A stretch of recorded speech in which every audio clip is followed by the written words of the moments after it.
Selama sepekan kembali ke hadapan Anda, rehabilitasi drainase di kiri kanan Jalan Pangeran Abdurrahman, Kelurahan Pasayangan, Kecamatan Martapura, yang dimulai sejak 11 April lalu, akhirnya rampung pada 28 Juli 2022. Supaya fungsi drainase ini tetap terjaga, masyarakat diminta untuk merawatnya bersama-sama.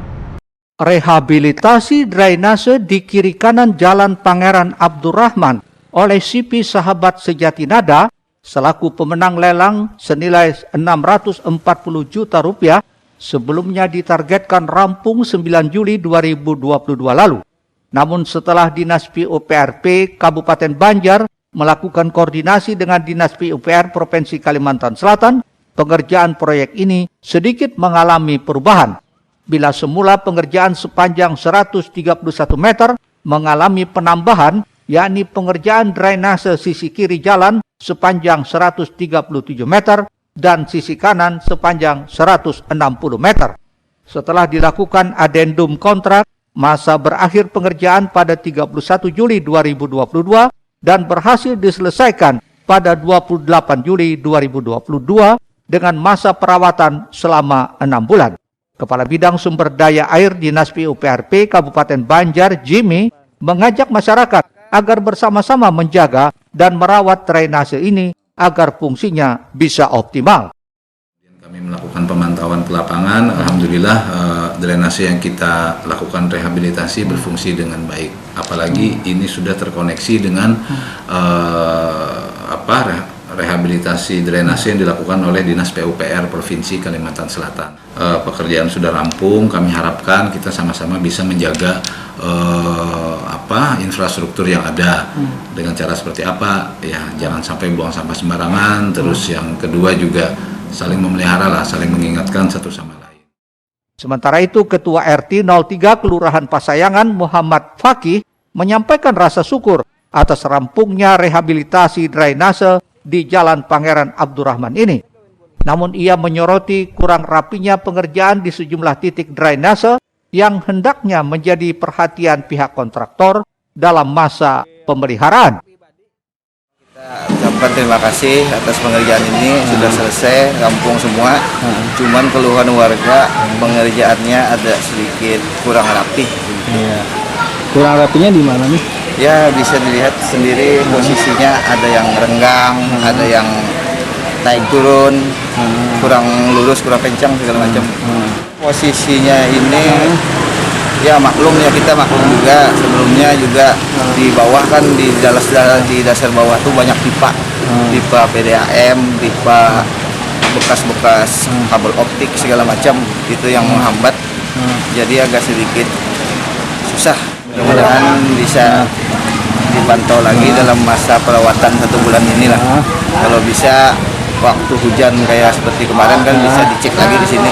Soalnya menggenang di jalan, di tengah jalannya menggenang. Kalau drainasenya kosong, cuman nggak bisa keluar lewat mana. Sebelumnya kondisi drainase ini di Jalan Pangeran Abdurrahman memang dikeluhkan warga karena tidak mampu menampung air saat hujan turun. Akibatnya wilayah yang dekat dengan pusat kota Martapura ini pun sering menjadi langganan banjir.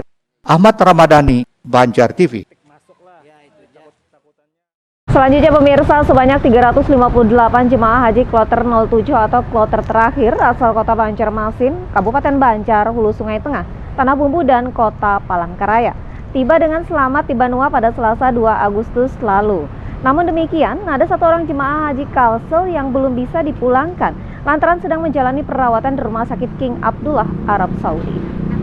Jemaah haji kloter BDJ 07 berasal dari kota Banjarmasin, 168 jemaah, Banjar 146 jemaah, Hulu Sungai Tengah 2 jemaah, Tanah Bumbu 2 jemaah, kota Palangkaraya 34 jemaah, 4 petugas kloter dan 2 petugas haji daerah menjadi penutup kepulangan jemaah haji asal Kalimantan Selatan dan Kalimantan Tengah.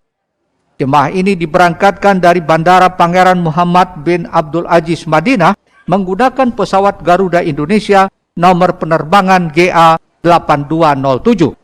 Dengan demikian, embarkasi Haji Banjarmasin mencatat 2.504 jemaah haji sudah berada di kampung halaman masing-masing.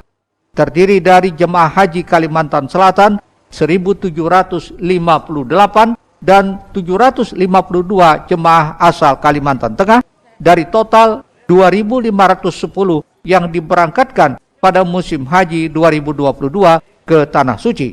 Kepala Kantor Wilayah Kementerian Agama Kalimantan Selatan Muhammad Tamrin menyatakan seluruh jemaah haji kloter 07 dalam keadaan sehat dan negatif COVID-19. Tamrin juga menyampaikan terima kasih kepada semua pihak yang telah mendukung kelancaran pelaksanaan keberangkatan maupun kepulangan para jemaah. Keberangkatan dan kepulangan, sekali lagi juga kami menyampaikan terima kasih kepada Kepala Pelabuhan KP Banjarmasin, Imigrasi, Kemenkumham, Angkasa Pura, kemudian tim keamanan TNI Polri, dan seluruh yang melibatkan diri, yaitu para kepala dinas kesehatan kabupaten kota dan para bupati Kalimantan Selatan dan Tengah. Sekali lagi atas dukungan pemerintah provinsi yang mana Paman Birin menjemput memberangkatkan, kemudian menjemput pada awal, semuanya berjalan lancar. Embarkasi Banjarmasin mencatat 3 jemaah haji yang wafat, di antaranya 1 dimakamkan di Kabupaten Balangan, 2 di Tanah Suci, dan 1 orang masih di Tanah Suci belum dipulangkan karena dalam keadaan sakit.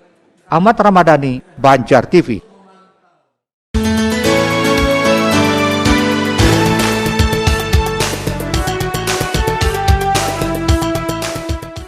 Satu orang jemaah haji Kalimantan Selatan dikonfirmasi masih menjalani perawatan di Rumah Sakit King Abdullah, Arab Saudi, sehingga belum bisa pulang ke tanah air. Jemaah haji asal kota Banjarmasin tersebut diketahui menderita sakit jantung dan mengharuskan yang bersangkutan mendapatkan tindakan medis saat berada di Tanah Suci. Untuk kepulangan jemaah direncanakan akan diikut sertakan dengan rombongan embarkasi yang lain. Orang itu masih di Rumah Sakit Ratu Zaleha, kemudian 1 orang jamaah haji kita masih ada di Rumah Sakit King Abdullah, itu dari kota Banjarmasin dan menderita sakit jantung seperti itu. Jadi belum bisa pulang. Mudah-mudahan dalam waktu dekat bisa nanti diikutkan di rombongan kloter di embarkasi yang lain. Pemulangan itu ada pesawat-pesawat yang sifatnya dititip bisa di Balikpapan, bisa lewat Jakarta nanti. Nanti kita konfirmasi terus, itu yang 1 orang ya, enggak 1 orang aja yang sakit. Petugas Kesehatan Haji Kalimantan Selatan terus melakukan pemantauan kesehatan dan jika ada jemaah haji yang merasa sakit langsung mendapat penanganan ke Poliklinik Debarkasi Banjarmasin untuk diobservasi. Ahmad Ramadhani, Banjar TV. Ya pemirsa, kita beralih ke informasi lainnya. Kali ini mengenai pemerintah Kota Banjarmasin melalui Dinas Perdagangan dan Perindustrian Kota Banjarmasin menggelar peletakan batu pertama pembangunan rumah kemasan UMKM Kota Banjarmasin. Oleh karena itu pemirsa, dengan hadirnya rumah kemasan ini dapat dimanfaatkan para UMKM untuk meningkatkan hasil produksinya. Pemerintah Kota Banjarmasin melalui Dinas Perdagangan dan Perindustrian Kota menggelar peletakan batu pertama pembangunan rumah kemasan UMKM Kota Banjarmasin. Terletak di Jalan Brigjen Hasan Basri, Komplek Meranti, Kecamatan Banjarmasin Utara, Senin 1 Agustus 2022. Peletakan batu pertama dilakukan langsung Wali Kota Banjarmasin Ibnu Sina, juga dihadiri Sekretaris Daerah Ihsan Budiman, Kepala Dinas Perdagangan dan Perindustrian Kota Banjarmasin Ikhrom Moftizar. Nusina menyebut kegiatan ini merupakan salah satu dari visi Baiman 2, yaitu program meningkatkan wirausaha baru UMKM di Kota Banjarmasin yang terkenal sebagai kota dagang dan kota jasa. Hadirnya rumah kemasan di Kota Banjarmasin merupakan sebuah solusi dalam meningkatkan nilai jual produk UMKM. Proses pembangunan tersebut ditarget selesai 2 tahun anggaran sehingga dapat dioperasikan pada tahun 2023 mendatang. Pasar modern, kemudian juga sampai bahkan ekspor bahkan. Nah makanya penting sekali produk ini dikemas dengan baik. Kadang-kadang kalau soal rasa, hasil kreasi itu kan bagus, tetapi ketika dikemas dengan tidak bagus, nah, nilainya juga added value-nya sedikit sekali. Nah, oleh karena itu hadirnya rumah kemasan di Banjarmasin ini sebenarnya sebuah kebutuhan mendesak bahkan. Nah, kami berharap ini selesai untuk konstruksi tahun ini, 2 tahun anggaran lah paling tidak, sampai bisa operasional nanti pertengahan 2023 untuk produk-produk kita bisa dikemas di sini. Nah, itu saya kira akan sangat membantu bukan hanya dalam binaan Dinas Perdagangan Perindustrian, tapi semua SKPD dinas, terutama yang pengampu Pokja Wirausaha Baru. Ada 6 dinas terkait yang mereka menghasilkan produk.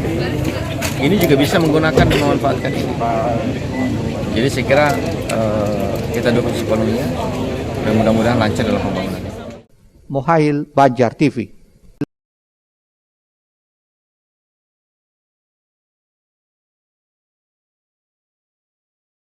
Pemirsa, lomba desain mesin teknologi tepat guna digelar oleh Dinas Perindustrian Provinsi Kalsel. Diharapkan kegiatan ini dapat memunculkan ide kreatif dari para pelaku perbengkelan di Kalsel. Sementara itu beragam karya unik ditampilkan, diantaranya sepeda motor listrik, alat mengolah telur asin, mesin penumbuk padi skala mini, mesin penanam jamur. Dinas Perindustrian Provinsi Kalimantan Selatan menggelar lomba desain mesin teknologi tepat guna bagi pelaku usaha perbengkelan se-Kalimantan Selatan. Ada 4 kabupaten yang berpartisipasi dalam lomba ini, yakni Hulu Sungai Utara dengan 3 produk, Hulu Sungai Selatan 2 produk, Balangan 1 produk, dan Tanah Laut 3 produk. Beragam karya unik seperti sepeda motor listrik, alat pengolah telur asin, mesin penumbuk padi skala mini, mesin penanam jamur, serta mesin penggiling kedelai ditampilkan dan dipresentasikan di hadapan Dewan Juri, diantaranya berasal dari Balai Al-Sintan Tangerang, Balai Besar Logam dan Mesin Bandung, serta dosen mesin Politeknik Negeri Banjarmasin. Kepala Dinas Perindustrian Kalsel Mahyuni menyatakan, melalui kegiatan ini diharapkan muncul berbagai ide kreatif yang nantinya begitu dipublikasikan dan dipromosikan akan menambah omset pendapatan bagi pelaku perbengkelan. Ini sebetulnya yang kita ingin goal dapatkan adalah kita mengharapkan bermunculan ide-ide kreatif dari pelaku industri perbengkelan. Nah, dari pelaku industri yang kreatif ini, tentu ketika kita publikasikan mereka yang mendapat nominasi ini, mudah-mudahan omset mereka naik. Omset mereka naik berarti pendapatan mereka naik. Pendapat mereka naik berarti mereka lebih sejahtera. Ini yang menjadi harapan Pak Gubernur. Jadi lomba ini kita dengan modal tidak begitu tinggi dibandingkan kita berpikir, Dinas Perindustrian berpikir membuat prototipe peralatan-peralatan yang diperlukan. Nah, sementara mereka ini kan tersebar di seluruh Kalimantan Selatan. Ide kreatif mereka itu sudah mereka pasti inputnya dari masyarakat yang memerlukan peralatan bantu untuk mereka berproduksi. Nah, seperti tadi mesin misalkan pembuat telur asin yang tadinya membutuhkan waktu bisa 7 hari sampai 2 minggu, sekarang hanya perlu waktu 1 hari. Itu kan satu kemajuan yang luar biasa. Direncanakan lomba ini akan rutin digelar karena menjadi tantangan bagi pelaku usaha perbengkelan untuk selalu berinovasi bagi kemajuan negeri. Ahmad Ramadhani, Banjar TV.